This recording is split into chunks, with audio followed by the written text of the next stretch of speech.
কুমিল্লার চান্দিনা ও চট্টগ্রাম নগরীর কাটলিতে ভয়াবহ অগ্নিকাণ্ডে পুড়ে গেছে শতাধিক দোকান ও 3টি ফার্নিচার কারখানা। গত মধ্যরাতের দিকে এ অগ্নি দুর্ঘটনা ঘটে।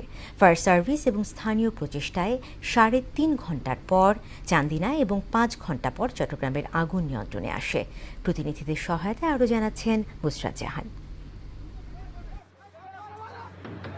কুমিল্লার চান্দিনা উপজেলার মাধাইয়া বাজারে লাগা ভয়াবহ আগুন প্রায় 3.5 ঘণ্টা পর নিয়ন্ত্রণে আসে। ফায়ার সার্ভিসের 6টি ইউনিট এবং স্থানীয়দের প্রচেষ্টায় আগুন নিয়ন্ত্রণ করা হয়। তাৎক্ষণিকভাবে ফায়ার সার্ভিসও আসতে একটু জ্যাম হয়েছে, রাস্তার ভিতরে আসতে দেরি হয়ে গেছে, তারপরে যথাসম্ভব বেশি কিন্তু ক্ষতিটা হয়ে গেছে। এটা কি বৈদ্যুতিক শর্ট সার্কিট থেকে হয়েছে না কেউ সূত্রাম করে লাগাইছে, এটা আমরা এখনো বলতে পারতেছি না। অগ্নিকাণ্ডে শতাধিক দোকান পুড়ে ছাই হয়ে গেছে বলে জানিয়েছেন ব্যবসায়ীরা। 40 লাখ টাকার মাল মনে হয় শেষ।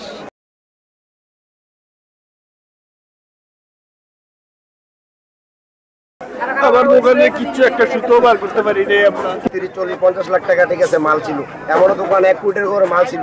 30-35 প্রাইভেট থেকে শুরু করে মাছ টাছ পর্যন্ত আমার কাগজপত্র সবগুলা দোকানে ছিল। এদিকে চট্টগ্রাম নগরীর কাটলিতে গভীর রাতে একটি ফার্নিচার কারখানায় ভয়াবহ অগ্নিকাণ্ড ঘটে। পরে ফায়ার সার্ভিসের 5টি ইউনিট ঘটনাস্থলে গিয়ে আগুন নেভানোর কাজ শুরু করে। সকালে 7টার দিকে আগুন নিয়ন্ত্রণে আসে। তবে কিভাবে আগুনের সূত্রপাত তা এখনো নিশ্চিত হওয়া যায়নি। এ আগুনে 3 কারখানায় অন্তত 15 লাখ টাকার ক্ষয়ক্ষতি হয়েছে বলে জানায় ফায়ার সার্ভিস। বুশরাত জাহান, মোহনা সংবাদ।